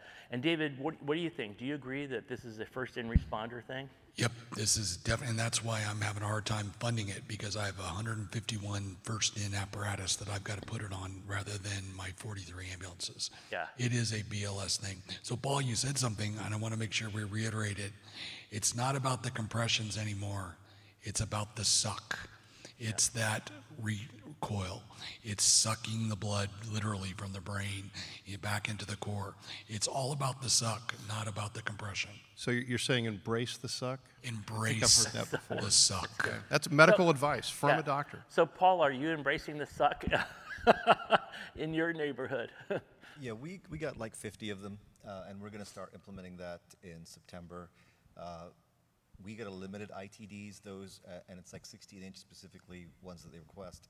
And we get like 250 of them, so we have to kind of judiciously apply them and kind of looking for data, maybe you guys have it, on what specific end-tidal CO2 that produces optimal results. So if I can produce optimal results, I'll get more, So let me ask the audience, typically when you're doing standard chest compressions, you're doing them well, by the way, because not everybody does them well and they interrupt too often. What's a typical end-tidal CO2 that you all see? 15 or 20, okay, got it, all right. So that's exactly right, which kind of goes along with if you say, if you go, remember I said 20% in normal, 20% of an end-tidal of 40 is, you know, whatever that, you know, you can see where it can fall into that range. Whereas if you start getting it with the ITD, the impedance rescue pod thing, and the whatever, we're getting more into the 25 to 30 range of end-tidal CO2 because you're getting a much better blood flow there, right? But what we're seeing here, even patients that were asystole, on the average, we're seeing the majority of the people getting end-tidal CO2s in excess of 35, and they were averaging 50 because what was happening is that we're getting such good flow that we weren't ventilating enough because we were controlling ventilation. Like, and your system, like where you're giving one breath every 10 seconds, you know, you'll see as soon as this goes on, you're going to have to pick up your respiratory rate to make up for the end. So the end-tidal CO2 is a good thing to use. Speaking of which, you use end-tidal CO2s for other things, don't you? Yeah, we use it for sepsis. Put the microphone up a little closer. Oh. Yeah, we use it for sepsis. We use it for trauma, and I mean, the biggest thing for us is using it for cardiac arrest for pediatric and adults, of course. But why do you use it? What does that mean? What is there a reason just to say we have an end-tidal CO2, or do you do anything else? So post-resuscitation, we try to have our end-tidal CO2 higher. And if you know your end-tidal CO2, the real number of carbon dioxide is like 2 to 5 higher than the number you actually see. And the higher you have the number, the more cerebral vasodilation, coronary vasodilation you'll have.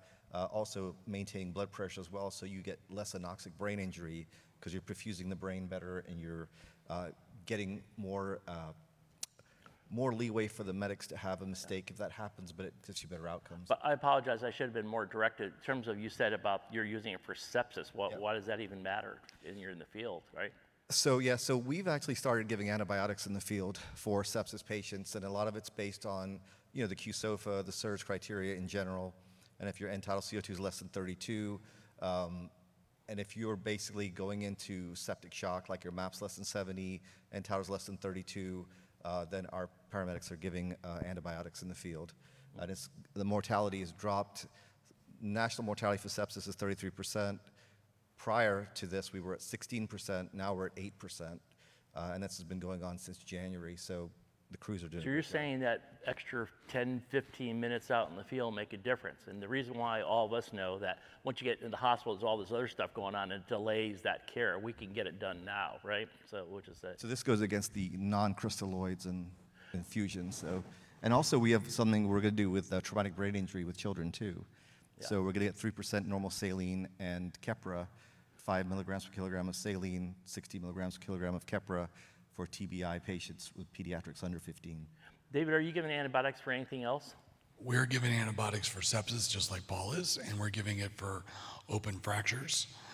If we have a trauma alert that has a lot of tissue damage, we're giving them for that as well. And hey, Paul, there's another reason to use end-tidal CO2. What if my blood sugar is 368 and my end-tidal is 20? What's wrong with me? DKA. I got DKA. And so for those of you out there in the world, they're going, oh, his sugar is high. So high sugar in San Antonio is like over 300. So 220 blood sugar, we all go, no big deal, right? But if their end-tidal's low, they're in DKA. And so that is somebody you need to take to the hospital. Meg, you want to say something? Or? I was going to ask, which antibiotics are you using? Oh, that's a great question. Hey, what antibiotics are you using? One. We use Rocephin. Ceftriaxone. It's a third-generation cephalosporin. Talking to my surgeons, we got them to okay that, yes, even though the American College of Surgeons in their ATLS manual says to use Ancef or Cefazolin, we use one antibiotic, which is Rocephin. How about you, Paul? What do you use? We use 2 grams of Rocephin for open tip fib fractures and 1 gram for sepsis. Okay, got it. Are anybody else using antibiotics out there? Okay, go ahead. We do have just about 30 minutes left, and I just want to check with you guys on your bingo cards. We have glycocalyx, we have embrace the suck, we have systems of care, we have antibiotics, whole blood. Just making sure you guys are keeping up with your bingo cards. Yeah.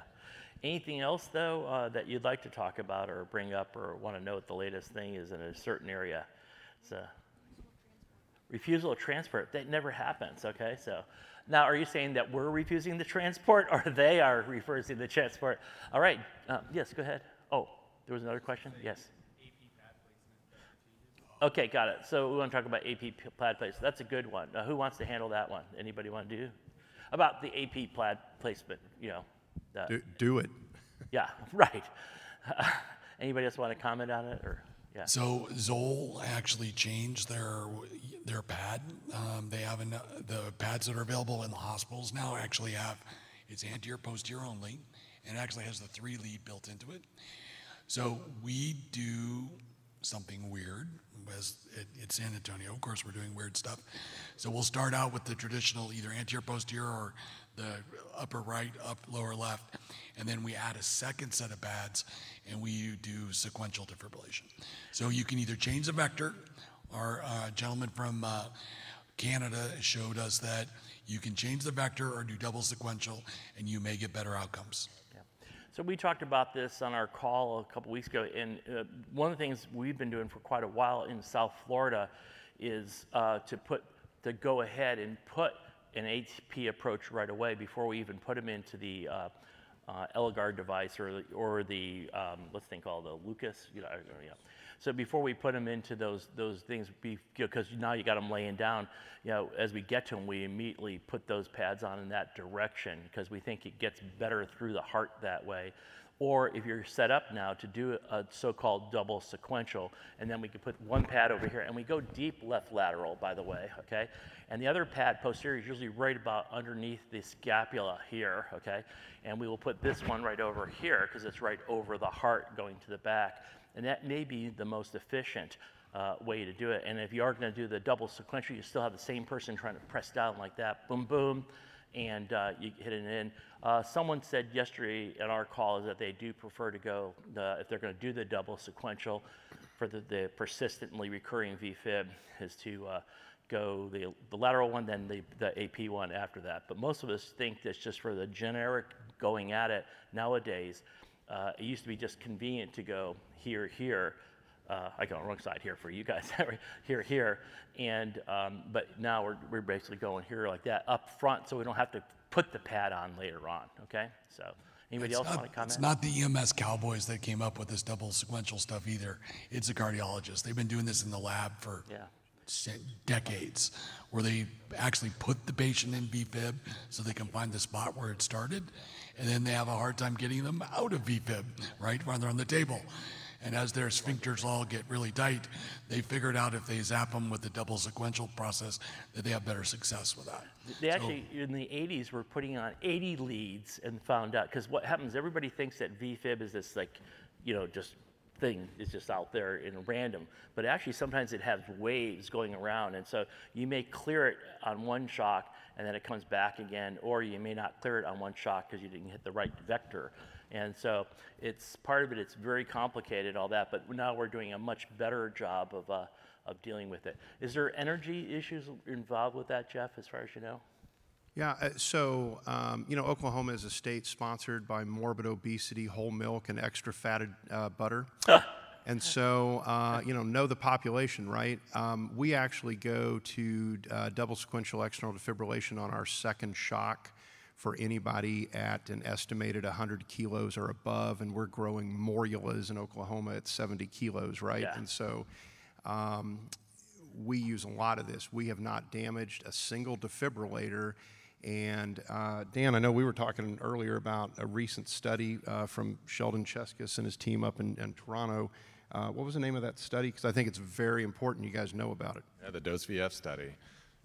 Again, just looking at outcomes, and what's that?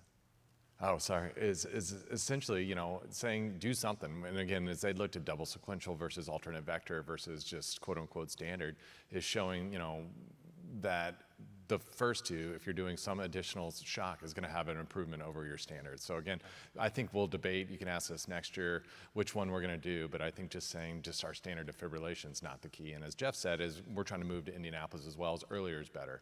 You know, where we didn't get buy-in after double sequentials because we were doing it way too late in the game. So I think consideration of earlier is better. One of the things that was kind of interesting is that I did a study at the airport in Chicago back in the 90s. We put AEDs in there for the public to use. And the first year, we actually got back all 9 people that had gone down. But in the second year, there was 12 that went down, and 3 we didn't get back. And the 3 had something in common. They were obese, okay? They had diabetes, and they had persistently recurring VF. So I don't know if that's a different disease because it affects the vasovasorum of the heart or whatever it is. But there it happens. So what they're saying is that maybe in those studies, if we didn't have the standard AED and we went right to that second shock and hit them in different directions, we may have had different outcomes, right? So interesting. All right, anybody else have any other comments to that? Chris, do you want to embark into the area of something that happened in Colorado this year, which is also, we worry because people are starting to talk about legislating medical practice, right? And so do you want to tell us a little bit about that? We will get to this thing about refusal of care. Okay, I promise. Okay. Yeah, I was going to say, because refusal of care, it's interesting and a well, whole we want to go right to it then? itself. Let's go to it. Well, I love the legislation of medicine too, because I'm a big fan of having legislators tell us what we should and shouldn't do. Yeah. Can they tell us if we should give on the second shock or the third shot for the double sequential? What do you think? So. Absolutely. I mean, the people, if you get elected, you absolutely have to have expertise in these areas. And so I think we should have all of medicine legislated, and actually delves into the AMA form as well. The reason, or the leaving or refusal of treatment, to me is a fascinating one, because as much as I love this cardiac arrest and double sequential pediatric arrest, all those things, I go a number of shifts, and I believe most of us here go a number of shifts without ever seeing any of that. I don't ever go a shift in the emergency department or in any delving out into the field where we don't deal with somebody who's refusing treatment or potentially refusing transport. So this is an everyday issue, and I actually find them sometimes the most complicated, difficult ones of all. But those are 2 big issues, legislation, and what he's referring to is, of course, the legislation that limited ketamine use in the field in Colorado, based entirely, almost entirely, on a single case that had many issues related to it, and all of which I would say are not related to the ketamine itself. And so yet somehow the infinite wisdom there was to legislate a limitation on ketamine in the field that has impacted not only Colorado, but I would suggest probably in some way, shape, or form all of us, because everybody hears about that case and about the disaster, and of course the paramedics involved and the legal implications for them. So many different ramifications of what, in my mind, and I have had the benefit of being able to delve into that case a lot deeper than what has come out of the public, and many others have as well, it was not related in any way, shape, or form to the ketamine. And so recognizing that, yes, there are issues we have to be aware of as we move forward, but when we talk about how to best manage patients that are in extreme cases of agitation, I think to remove a medication because of one bad case would mean that no medications would be used, right? Because there hasn't been a single medication that hasn't been around a bad case at some point. And not going back to the medicine, the data, and what we know works for our patients is a travesty. And we're seeing now that impact across the country. And Jeff, you're on the board of the American College of Emergency Physicians, and being their sort of de facto EMS liaison, are you seeing other things happening in these realms, and what are you guys doing about it? Yeah, absolutely. So this is really a perilous path that we see. It is becoming too easy to legislate the practice of medicine. 2 thoughts. First, to the subject about the experience in Colorado, if there is one resource that I would direct you to in this very dynamic and interesting era that we're in dealing with a larger and larger segment of the population that is struggling with true mental illness and substance use disorders, is the American College of Emergency Physicians report on hyperactive delirium with severe agitation. Very easy to get to it. Just Google hyperactive delirium ACEP. It'll be the first or second thing that pops up. I would ask you to at least read the executive summary of that report, and there is ample data that helps to support the use of multiple pharmacology agents, including ketamine. The second piece, and this ties into your refusal of transport, we actually have legislation in Oklahoma that passed back in November that now specifically allows EMS organizations to refuse transport of patients when the patient wants to be transported. But very importantly, here's the safeguard, is that by legislation, it requires contemporaneous, i.e. real-time, medical oversight consult. And so that is at least a little bit of a fail-safe option as long as you have a physician and medical oversight that truly is engaged in your EMS system. And so I worry about that for some of our agencies in Oklahoma where the medical director is seen on a milk carton and nowhere else. But for systems like Oklahoma City, Tulsa, whatever, we're going to be okay with that. But it is an interesting piece of legislation in our own state. So your specific question was addressing when the patient's refusing transport and you think they need to go in. Is that correct? No. He got it right. Okay. We don't want to transport. Or you don't want to transport. Yeah. Okay. Got it. So the one thing is always then, let's say the guy dies, 3 hours later or whatever, right? Even just by total coincidence, or he's shot by a neighbor or whatever. They'll say, well, EMS came by, didn't take him in. That's where the trouble comes in. So what you need to do is, when I've seen lawsuits, because the number one thing about the lawsuits there have been related to, that's probably the number one cause of lawsuits, by the way, in EMS.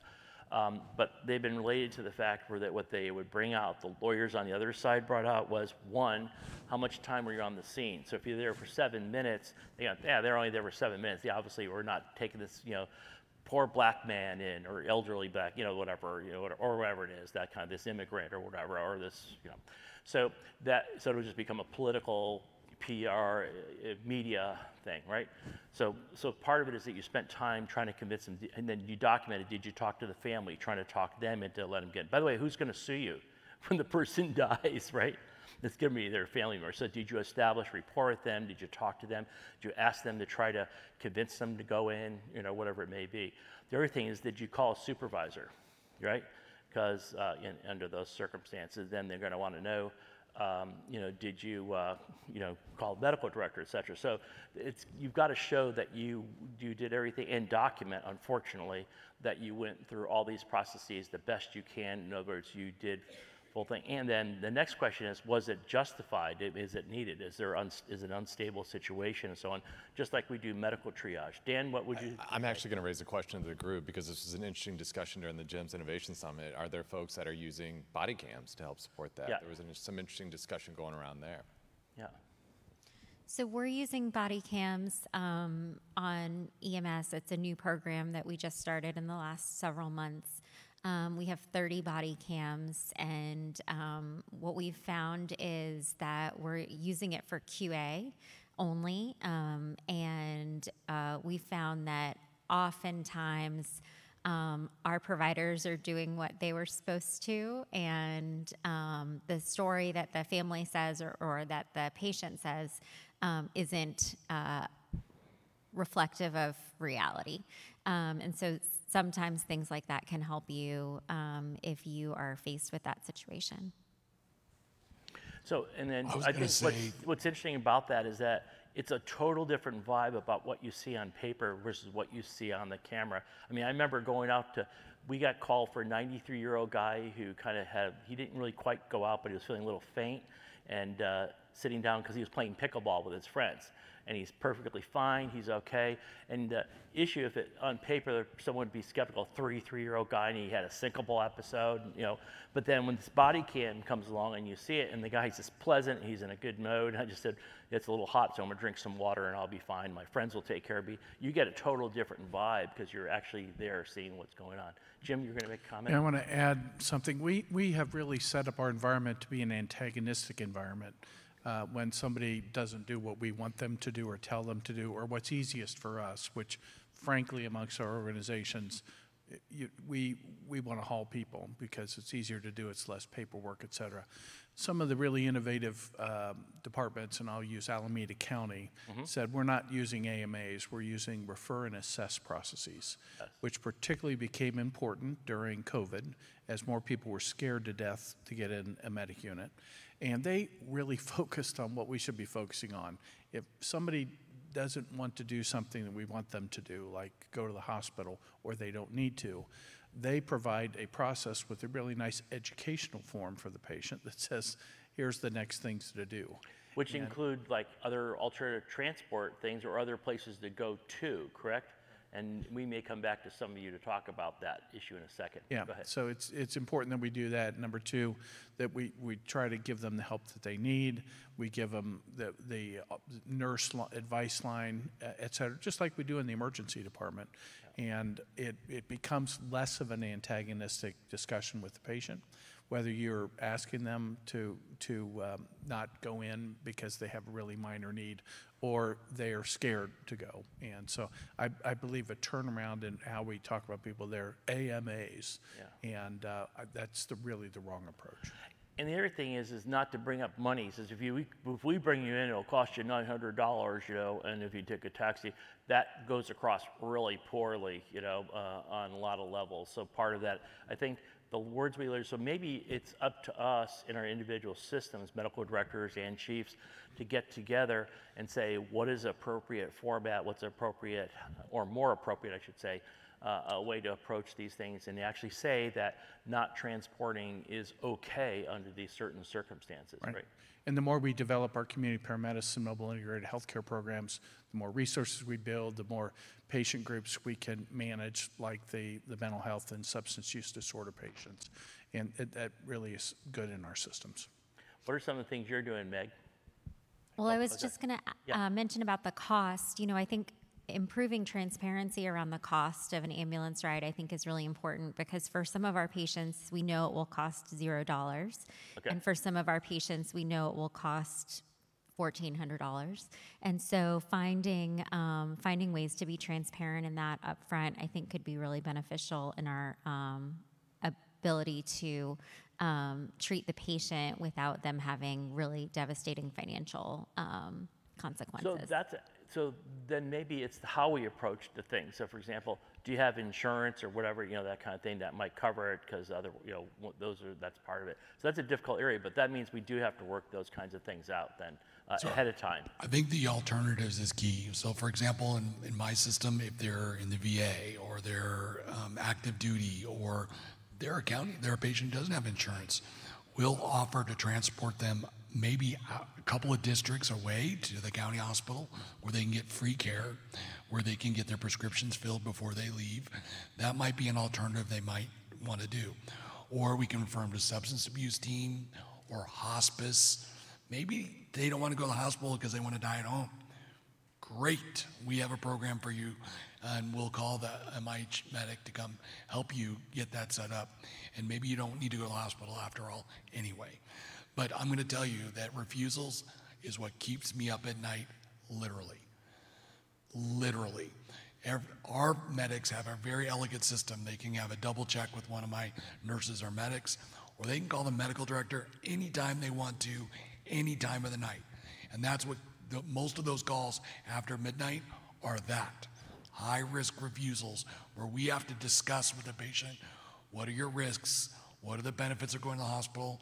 What are your alternatives? How can I make you better? Maybe it's, I'm going to give you an extra treatment and give you steroids, and maybe I'm going to give you a shot in the butt or something because I think you might have a pneumonia. And just because they don't want to go to the hospital doesn't mean we shouldn't aggressively treat them, refer them, or navigate them. Yeah. That's this attitude change we have to have, that just because they don't want to go to the hospital, doesn't mean we don't treat them. Paul, go ahead. Yeah, there's a system called Tele 911 with Mark Epstein. You know about that? Oh yeah, right.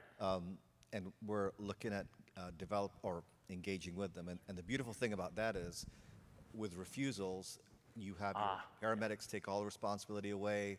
It's an app. It's directly by phone. They talk to the person. The person who's refusing is talking to a doctor directly, which takes all our liability away. In that contract with them, you remind me, yeah, that's a good system, because in that contract it says the paramedics don't have the liability anymore. The EMS system, we take it on from here. And why would they want to do that? Well, because what's happening is they'll actually, the hospitals will pay for them for that service to keep the EMS, keep the hospital protected from a case that doesn't gonna need it. Or that doctor might say, you need to go in, okay? And then that takes care of it. Yes, Jim? Oh, there was a question? Yes. About the release to urgent cares if they don't want to go to the hospital?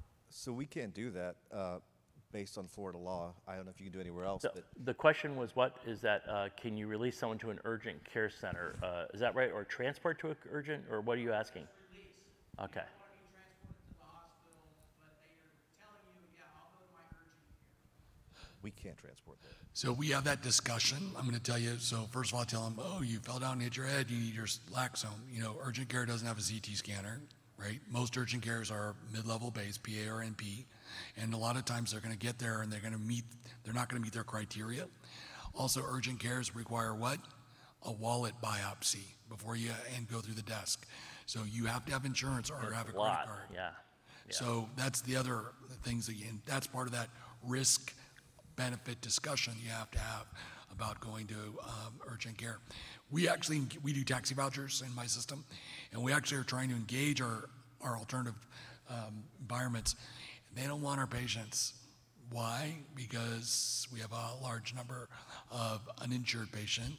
It's the chronic back pain. It's the person with wants a prescription refill for their Vicodin, and they don't want our patients. So if you could pull that off in your community, 2 thumbs up. Now, if you have a place like Kaiser, like in San Francisco, in California, they'd love your patients. If you have a patients like WellMed in my organization, they would love to have their patients. So it just depends on your location and what integrated healthcare system is willing to take them. And what you heard is you need to know what those capabilities are, or what they claim their capabilities are at the very least, and get that from them and know what that might be if it comes up to that. So, all right. Oh, you're going to say something, Meg, before I go to the next topic? Just circling back to telehealth or telemedicine for 911 and EMS, usually those physicians will be able to refer a patient to a federally qualified health center or an urgent care that's covered by their insurance, or get an appointment with their PCP the next day. So finding alternative destinations and taxi vouchers can be really powerful in offloading those lower acuity patients. So this actually brings up the reason why a lot of these things developed were kind of to protect hospitals. And as you know, nursing staffing problems have just been overwhelming in many places across the country, and it's not getting better. So how many people are facing issues where we call ambulance parking or wall time or whatever? Is anybody here having a problem with being held up at the hospital for a while? Okay, a couple of you, 2 or 3 of you, or is everybody here? Yeah, okay, everybody's kind of nodding, okay. So that's interesting. So what have you guys done to approach that? Jim, do you want to talk to us about that? Yeah, if it's not there now, it'll be there next respiratory season, whatever that is. So yeah. This requires the day-to-day maintenance of a relationship with the hospital. And I was going to tag on the thing about the most stressful parts of COVID, and one of them was this breakdown relationships with the hospital. And in communities where there's everyday good relationships, good quality measures that work for the entire emergency system, that's really the basis for dealing with ambulance offload delays. And the stress on your people of having to deal with this, which is just beyond their scope, and they're so frustrated. So building the relationship, rebuilding the relationship now with the hospitals is critically important. Number 2 is set up an EMS council of some kind so that there's regular exchange of information. Number 3, don't go poaching each other's employees, because that is a critical element of what's causing some of the conflicts. And big advice, do it now, because we're recovering our system. If you wait till November, December, the hospitals are too busy to listen to you. the system breaks down, more stress on your patients. Our stress went back to our firefighters who are left on the scene and getting in trouble because they threw somebody in an engine to transport them rather than know they're going to wait an hour. Yeah. Number two, our 911 operators, we've lost so many of them because they were put in a position trying to explain to people, you know, call back on 911. It's been 30 minutes, call back on 911. It's been an hour. And people are so angry at the people who usually get pretty good credit for their work. It functions all through the system, Paul. So one of the things we found, because this keeps coming up, so you know, in one county I'm dealing with it, in another county we're dealing with it, and so what we found was, first of all, the Eagles, interestingly enough, came up with a kind of a policy how you stair-step into the approach working with the hospital. Eventually, when they're not working with you, then it goes even higher to, you know, to city officials and then media. But a couple of the things you start off with is that you need to know what the laws are. So, you know, this thing, EMTALA and CM, all that. So the guy who's head of EMTALA actually helped us write that paper 15 years ago, or almost 20 years ago now. And what the rules are is that once you get into that hospital property, as you get in there, it is their patient, okay, period. You technically could bring them there and just put them on the floor or, you know, get them out of the stretcher and walk out the door. None of us would ever do that, okay, because ethically we feel like we got to make sure they're fit. But there's some interesting twists here. So the first part is that, yes, it's their patient, and we hopefully can make a quick transfer over to them, and then we get back into service. And but a lot of times we're sitting there and they're not even making eye contact, okay? So the interesting thing is we're sitting there, we're monitoring the patients, maybe still giving some fluids or whatever it is. The interesting thing that they told me was, that's not right. So CMS doesn't oversee EMS. This is all rules for the hospital, okay? So they have no jurisdiction over us. But when we're in that hospital, and if we're providing care, we're not credentialed to provide care in a hospital. So there's an interesting little twist there. In other words, even if you work there part-time, you're not on duty right now. So there is that issue where we bring that to their attention, you know, that we're practicing medical care without proper credentialing. That is a CMS issue.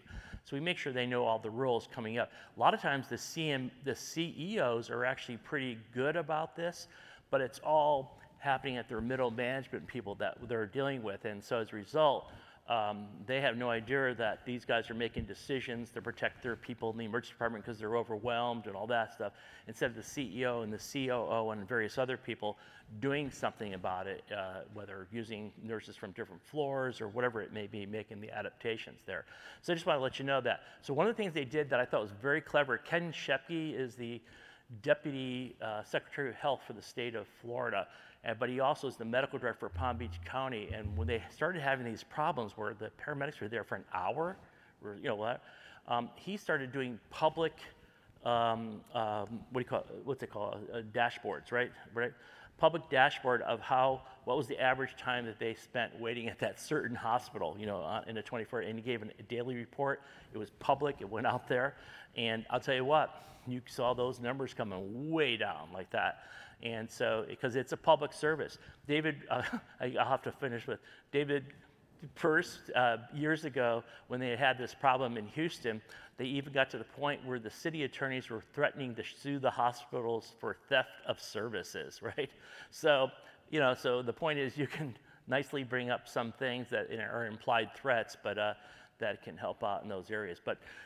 But you try to do it, as Jim is saying, first in a collegial way. Step 2 goes up to now you're talking to the higher ups, and eventually it becomes a city official issue, legal departments, and then eventually ends up being a media thing if they're really being terrible. But I thought what they did in Palm Beach County was very clever, and it worked really well. So now you've had less problems over there in Fort Myers, right? Is that true or not?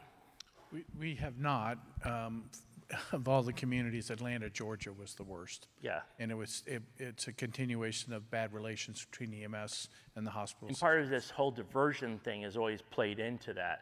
And so many communities have just gotten rid of diversion. I mean, it makes sense if their CT machine's down or if they're flooded, you know, or something like that. But outside of those things, you know, if one place goes down, everything goes down. So we just ignore it. Defensive diversion and all these other really bad terms. Yeah, right. So you're going to say something, Pepe? We haven't implemented this yet, but we've been talking about it, and that's gotten us a lot of traction with the hospitals. We are planning to start charging a detail rate for every minute over 30 minutes at a rate of $250 an hour to the hospitals for basically our... With or without tax. So. In order to incentivize them to staff their ERs appropriately and not rely on our providers to staff their ERs for them. And so we haven't implemented it yet, but I have had talks with the CEOs of the hospital systems, and they've drastically improved their wall times after this was brought up. There you go. And it does happen at the CEO level. So you got to that's where you got to eventually get to. You're going to say something? So we have not been able to implement a fee yet in San Francisco. One of the things that has been most effective, and it's not going to surprise anybody here, is that an EMS triage person there in the hospital that accepts those reports and can turn them around and then hold on to those patients. Now in California, the interesting one is that person has to be a paramedic. Cannot be a nurse, because nurses have legislatively mandated ratios. So as soon as you hit 4, that nurse is done, or you can bring another nurse on. The interesting thing is paramedics don't have legislatively mandated ratios. And so the EMS paramedic and a hospital hired these folks to then be their EMS liaison, and has actually cut the wall times by almost 75% at the hospitals that have implemented those. And actually it becomes a little less if we could implement a fee. This would be the cheaper way to go than the fee level. We haven't implemented the fee yet, and not all hospitals have done it. But paramedics are the answer, and it gives them a chance also to do some other work if they want to do that. Does it help if the chief of the emergency department is also the chief of EMS? Does that help at all? I'm not sure it hurts. Maybe it helps. There's some areas that help, some areas it doesn't, but this one might help. Yeah. The reason why I bring it up is because I didn't mention it before, but Chris is the vice chairman of emergency medicine and the chief of emergency services at San Francisco General Hospital, as well as doing the EMS. So that's why I was bringing it up. That's my little joke there. So, hey, is there any other topics we should have brought up here today, guys? That I mean, there's so many, but is there anything else we should do? Because we got like 2 minutes left or whatever. EMS drug shortages aren't going to get any better. Oh yeah. Recognized albuterol as the first liquid substance that we now have shortages of.